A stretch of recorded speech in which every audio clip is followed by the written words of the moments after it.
Sur les relations ville-métro, la mobilité, ZFE et bien d'autres choses encore, elle est portée par OSC-DDC. Oui, merci. Merci, monsieur le maire. Donc, effectivement, sur ces rapports, puisque maintenant on a 2 ans et demi de fonctionnement depuis l'élection du nouveau président de la métropole, et nous assistons à une comédie que nous considérons comme assez triste, dont votre majorité et vous-même êtes les principaux acteurs, les principaux intervenants. Alors ce jeu de théâtre pourrait prêter à rire, bien sûr, tant il confine à un certain ridicule, s'il n'était pas lourd de conséquences pour Grenoble et pour sa métropole, car pour des raisons politiciennes, de petites querelles de chapelle et de concurrence, un territoire est pour partie paralysé, et ses habitants en sont évidemment les victimes. Alors on connaît la faute originelle, hein, c'est juillet 2020, où après que vous ayez choisi vous-même 6 ans avant le président de la métropole en la personne de Christophe Ferrari, pour ses qualités supposées, vous avez subitement décidé qu'il ne répondait plus à vos désirs pour le mandat suivant. Alors vous vouliez concentrer, en fait, les pouvoirs entre vos mains, mais sans le dire, et donc vous aviez désigné et tenté d'imposer Yann Mongaburu à la présidence de la métropole. Je ne reviendrai pas, bien sûr, sur cet échec, le rejet clair et net que vous ont opposé une très grande majorité des conseillers métropolitains du territoire. Tout cela est connu. Mais je veux aussi me pencher sur les conséquences de cette défaite. Pour les Grenoblois particulièrement, parce que pour vous, qui, si j'ai lu, à qui tout réussit, dont les frères et sœurs sont jaloux, il a semblé que vous ayez été assez difficile pour vous d'accepter un échec, qui est le lot de la vie publique, vous le verrez.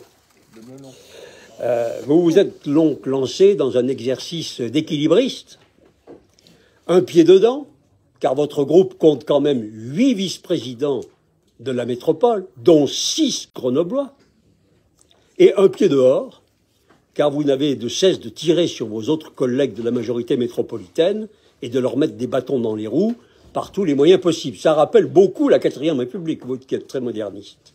Nous vivons donc au rythme d'affrontements internes à la majorité sur à peu près tous les sujets. Vous vous révélez bloquant, poussant à nouveau sur chaque dossier la mauvaise foi, il faut le dire, à un cran supérieur.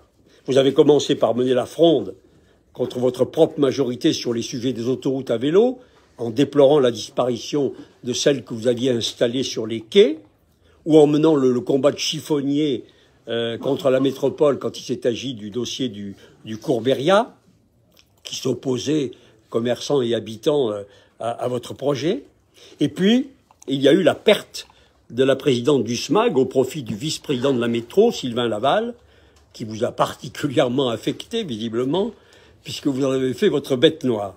Après les autoroutes à vélo, vous vous attaquez sur les transports en commun, vous fustigez le manque d'ambition du SMAG en la matière, de tout faire, vous faites tout pour entraver son action, on compte plus les invectives à ce sujet. Je voudrais dire ici qu'elle mobilise du temps, elle mobilise de l'énergie, elles ne font rien avancer. Et ces attaques sont évidemment hypocrites, parce que la situation dans laquelle nous nous trouvons aujourd'hui, nous vous la devons. Vous avez été aux commandes pendant tout un mandat, M. Mongaburu, président le SMAG, pendant 6 ans. Et pendant ce temps, il n'y a pas eu 1 kilomètre supplémentaire de tram, et les retards en matière d'investissement pour le matériel roulant du tram est abyssal. Mais à vous écouter, on est en quelque sorte sorti d'un âge d'or de la présidence. Mongaburu qui avait tout résolu et fait entrer avec vous Grenoble dans la nouvelle ère. Permettez-moi de rappeler simplement 2 chiffres. Pour la première fois dans l'histoire des transports en commun, la part modale des transports en commun n'a pas progressé depuis que vous êtes arrivé à la mairie. Et la part de déplacement en vélo dans la métropole est de 7%, ce qui est remarquable. Mais enfin, mérite peut-être encore des progrès et prouve que 9 habitants sur 10 n'utilisent pas encore le vélo pour se déplacer. Et puis vous êtes également à l'origine du plan de déplacement urbain qui a été élaboré en 2019. C'est ce PDU qui prévoit le métro-câble entre Fontaine et Saint-Martin-le-Vinou que vous avez grandement participé à impulser et défendu à l'époque. Mais maintenant qu'il est porté par Sylvain Laval, vous faites machine arrière et vous émettez toutes les réserves possibles sur ce projet. Ces arguments qui changent en fonction d'intérêts politiques sont inadmissibles parce que, en réalité, en conséquence, ils bloquent le territoire et je suis persuadé qu'ensuite, vous allez dénoncer l'immobilisme métropolitain sur ce sujet. C'est une hypocrisie et je crois que plutôt que de se réfugier dans une rancœur mal digérée, il faudrait utiliser votre énergie, qui est certaine, pour faire avancer notre métropole. Et je voudrais citer la zone à faible émission, qui s'appliquera aux particuliers l'année prochaine. Vous vous sentez obligé de faire de la surenchère par l'intermédiaire de vos élus pour critiquer un projet actuel, réclamer une ZFE qui va plus vite, plus loin, plus fort.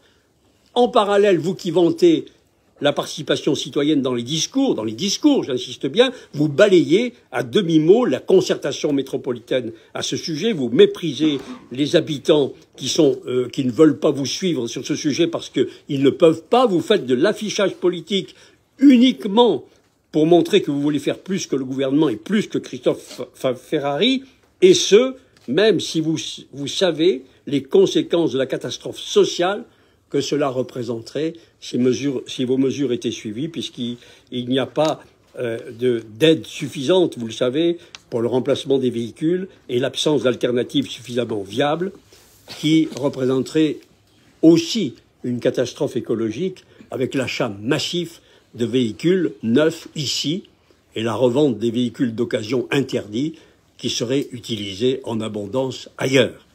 Donc cette guérilla qui est conduite dossier par dossier est tout à fait nuisible à notre territoire. Par exemple, votre nouveau recours, votre nouvelle décision d'interdire l'accès à la Bastille aux voitures qui fait l'objet d'un recours devant le tribunal administratif, qui pénalise le restaurateur qui est logé au sommet, alors que l'arrêté de circulation sur cette voirie est de compétence métropolitaine et pas communale. De façon plus anecdotique, si je peux dire, je m'en excuse, mais la prose de M. Bach concernant Christophe Ferrari est édifiante. Je rappelle comment M. Bach qualifie la majorité de M. Ferrari, une majorité à la Schlag, un Christophe Ferrari, enfant roi, à la suffisance bourgeoise et pompidolienne, ou encore le règne du conservatisme et de la réaction. Mais pourquoi donc l'avez-vous soutenu pendant 6 ans? Bon, il vous a fallu 6 ans pour vous apercevoir de cela. Permettez-moi une parenthèse sur Georges Pompidou, parce qu'il ne mérite pas ses invectives. Il a été l'homme d'État qui a fondé le ministère de l'Environnement. Il a été très en avance et je conseille à Antoine Bach de lire sa correspondance qu'a publiée son fils, Alain Pompidou, son fils adoptif, qui vous édifiera sur cet homme. Mais ce n'était pas dans ma question orale. Nous souhaitons qu'on nous explique comment on peut demeurer dans une majorité ainsi définie, derrière un président ainsi qualifié, et s'agissant plus particulièrement de M. Mongaburu, comment peut-on demeurer vice-président au défi climatique d'un président qu'on va dénoncer au procureur de la République pour utilisation abusive de l'argent public? La vertu ne peut pas être à géométrie variable, alignée sur ses intérêts politiques. On n'a pas entendu M. Mongaburu sur les marchés sans appel d'offres consentis à vos amis politiques, qui vous valent de comparaître prochainement devant la Cour d'appel pour soupçon de favoritisme. Pendant les 6 années de l'idylle politique avec Christophe Ferrari, M. Mongaburu n'a pas eu de problème d'éthique sur l'utilisation de la voiture du président, mais ne les a rencontrés qu'une fois avoir été battu par lui à la présidence de la métropole. Votre technique est toujours la même. Il faut transporter sur le terrain judiciaire une bataille perdue sur le terrain électoral. Merci de ne pas habiller ce système politique de considération morale, car il est à l'opposé de celle-ci. Mais avec ce conflit, on apprend aussi une partie de la réalité des dossiers concernant vos performances énergétiques. Le président de la métropole a récemment fait part publiquement de ses interrogations quant au mix de la compagnie de chauffage que préside M. Confesson. Ainsi, le mix utilisé comprend une part de charbon de 12%, 4 fois plus de fioul que prévu et 10 fois plus de fioul lourd. Savoureux, savoureux, pour un maire qui fait passer la fake nationale selon laquelle les Grenoblois sont alimentés à 100% par une énergie verte dans la capitale verte. Cette surutilisation du charbon est en parfaite adéquation avec d'ailleurs le résultat de décennies du lobbying idéologique anti-nucléaire auquel vous avez participé et qui a mené à la réouverture de centrales de charbon terriblement polluantes en Europe. Mais permettez-moi aussi de vous dire combien nous sommes inquiets de constater que sur des sujets aussi majeurs, ceux qui constituent la majorité de la métropole aient des visions si différentes sur la stratégie et sur les résultats, même dans un fonctionnement quotidien, même sur les mutualisations de base. Les Grenoblois font les frais de cette guerre de tranchées. Il faut savoir que si nous sommes réunis ici, dans cette salle peu adaptée, et pas dans l'hémicycle métropolitain à Auch comme prévu, c'est parce que la métropole vous le refuse. Antoine Bach a reconnu qu'il n'y a pas d'argument rationnel à ce refus. Alors quoi? C'est un argument irrationnel? C'est un argument politique? C'est cela, la bataille entre Grenoble et la métropole? C'est à cela qu'elle aboutit? Tout un quartier, récemment, celui des Antiquaires, de la place Notre-Dame, de la place Sainte-Claire, est la dernière victime. Vous avez soudainement décidé, au moment où vous appreniez que s'engageaient les travaux du tram dans le secteur, d'une piétonisation, sans avoir aucunement prévu les accompagnements de celle-ci sur aucun plan. Une piétonisation ridicule, évidemment, parce que les voitures circulent toujours sans peine. Les habitants ont réclamé à minima des bornes de sécurité, promises depuis 2 ans. Vos adjoints ont rejeté la faute de cette paralysie sur la métropole, ont appelé les Grenoblois à pétitionner contre la métropole, dont ils sont eux-mêmes membres de l'exécutif et de la majorité, expliquant que c'est à elle de financer ces bornes.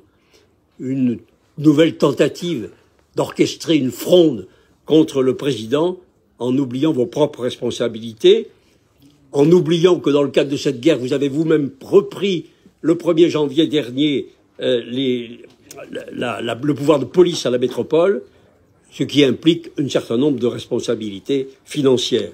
Et je voudrais souligner au passage que dans ce quartier chargé d'art et d'histoire, vous avez manqué l'opportunité de la réfection des voies de tram entre la maison du tourisme et le musée de peinture pour les végétaliser et apporter un peu de fraîcheur à un univers minéralisé. Vous avez dégradé l'espace public avec les totems hideux publicitaires que vous aviez placés.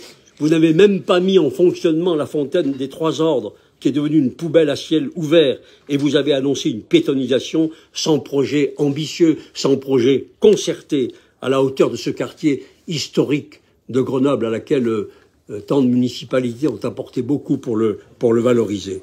Eh bien, nous estimons, notre groupe estime, qu'avec ces faits, parce que là ce sont des faits, cette situation n'est pas durable, elle n'est pas tenable.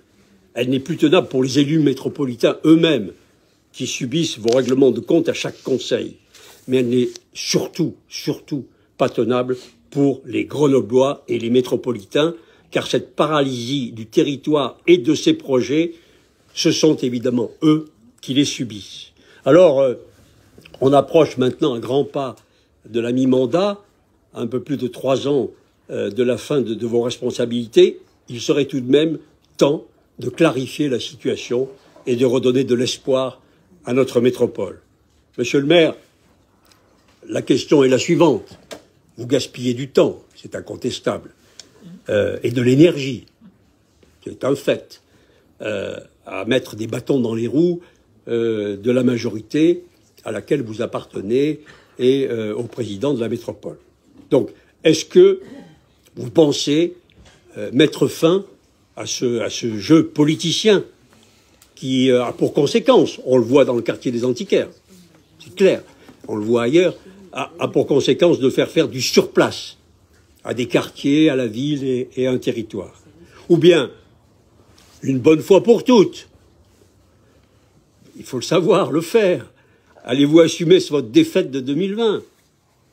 Vous n'avez pas pu imposer votre candidat à la présidence de la métropole. C'est pas un drame. Et en tirer les conséquences qui s'imposent. Soit en vous retirant de la majorité métropolitaine. C'est, à mon avis, une hypothèse que vous ne devriez pas exclure, parce que c'est le seul effet, le seul espoir pour ce territoire.